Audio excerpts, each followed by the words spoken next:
เดี๋ยวสิปาดให้สบายดีพี่น้องเถิดไทยสบายดีเด้ออย่าบังแม่บอกมันบัง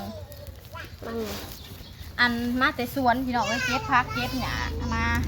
ได้หน่อไม้พร้อมหน่อไม้น่ะสิต้มใบแกงต้มใบได้หน่อไม้มา3 หน่อได้หน่อไม้มา3 หน่อพี่น้องจ้านี่ถ้าก็มาแต่บงเนี่ยสิไปเอาหน่อไม้บงเจ้านี่เขาก็หูจักอยู่อันนี้หน่อไม้เลี้ยงน้องจ้า3 หน่อพี่น้องออก2 หน่อเลยมันก็กระตูดหน่อไม้ไผ่บ้าน2 อันจนเหี่ยวเลยอันคือเขางัวนี่นะคือเขางัวน้องมะนาวบอกคือเขางัวนี่ตะกาเก็บยานางเก็บมะแข้งมาพี่น้องในสวนเฮาก็มีหลายอย่างอยู่เด้อยานางก็เป็นป่าอยู่พี่น้องเดี๋ยวเห็นมะแข้งนี่แข้งฮัสซิมาอัน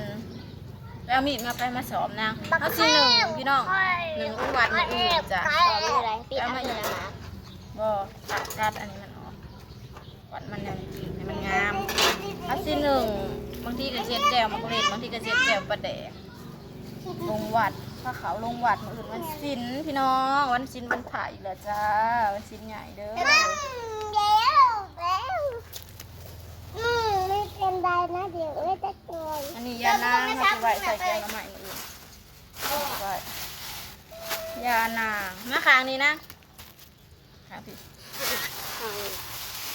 ปาดแล้วเอาใส่อัน3 ใบล้างสิ1 ไว้1มีมะเขือมีมะแข้งโนเห็ดหนองแห้งจะมีนี่ผักขาพี่น้องหรือว่าสะอมนั่นเองเนาะ1ใส่กันแซ่บจะมีผักบงผักเหลี่ยมนี่ผักขาล้างลงสีจะมียอดขานำนะจ๊ะผักรวมพี่น้องแซ่บเงี้ยยังกันให้พ่อใหญ่ตีให้เฮ็ดยังกันน้องนะไอ้น้องดีมัวแม่ตีให้แล้วกูตีเอาไปได้เลยนี่ก็บอกเธอเอาไปได้เลยนี่แกงตายเลยใส่กันกินกับผักนั่งดีแกงบอกนั่งบอกดูหยอดหมักข้างหมักหยอดหมักบวบนี่สิไว้ใส่แกงหน่อไม้เก็บเอาเลยทุกอย่างก็คือเก็บเอาในสวนตัวเองพี่น้องขาก็คือกันมือนึงงามเราจะมาปอกขาขาสวยๆงามเลยจ้ะปอกกำลังใบเตยโอ้ยเห็นอันนั้นปะเห็นมันบาดมือนี่นะ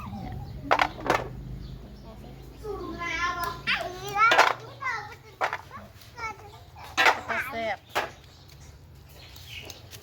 กินดิบก็แซ่บกระปุกบ่มีจักกีบชุมาถามให้เลยเดี๋ยว10,000ยังมาคอยังอีกเนาะเงินก็อยู่เงินมันเดือนหาพันชีวิตซื้อหนับแบบ4นี่พอน้ำปัญญาทอนเด้พ่อใหญ่มีบ่วะก็น้ำพ่อใหญ่2,000ก็ได้ส่วน7,000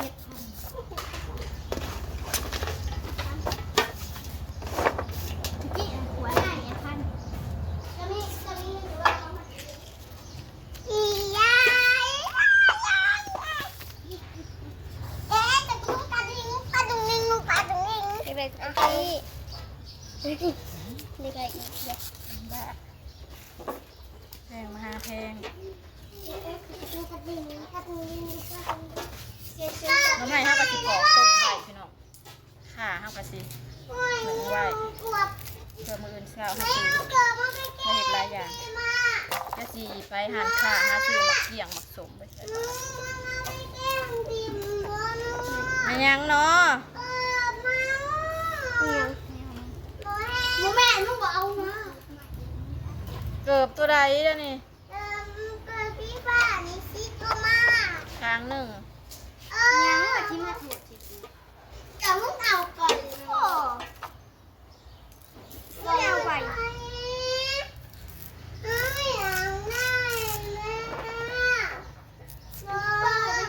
บูเร็วลูกให้สิเดียว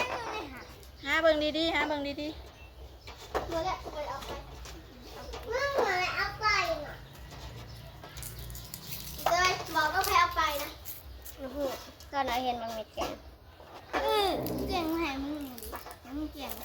แกงให้ไผแกงให้ปะนุน่ะหาในแม่บัดนี่ ลิงกับลิงเสียน้อง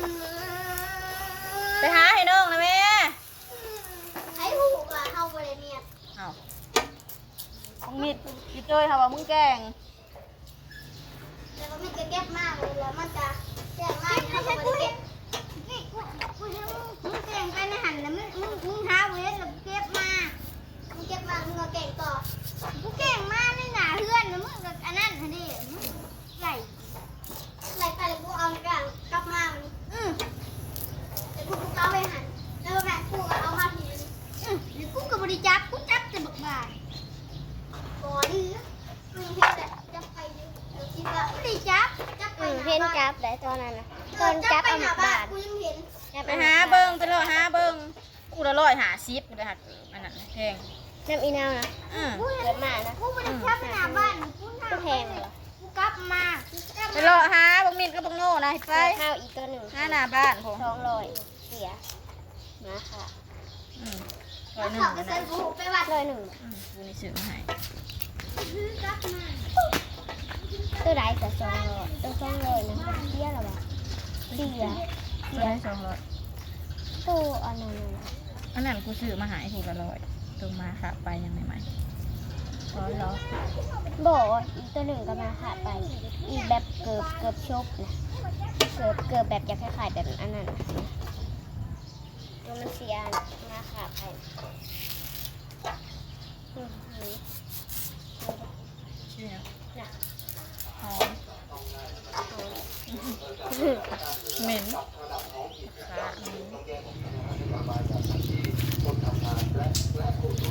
ออกขาแล้วเลยพี่น้อง ให้เปิดมาให้เปิดรถไปมา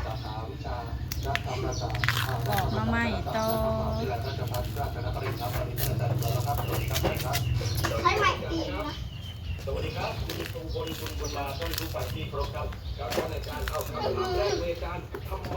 เลย ทำไมเรียงน้องอ๋อ กินแน่นอ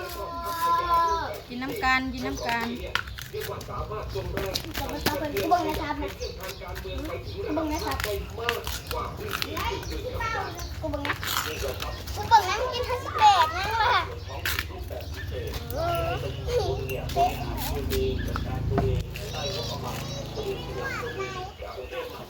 ว้าวหน่อยใหญ่มาก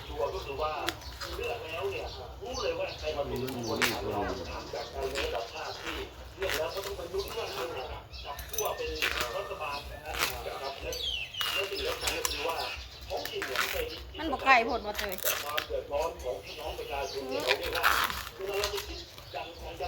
ไปไว้ในนั่งเดี๋ยวนั่งนะ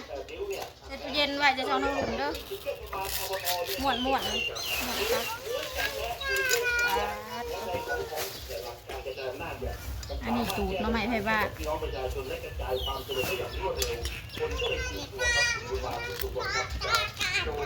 ความต้องการข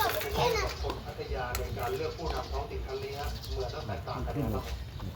คล้ายกันครับต้องการคนที่ทำงานแล้วก็มาแก้ปัญหาเพราะว่าจะดูว่าจะมีผลนำเรียน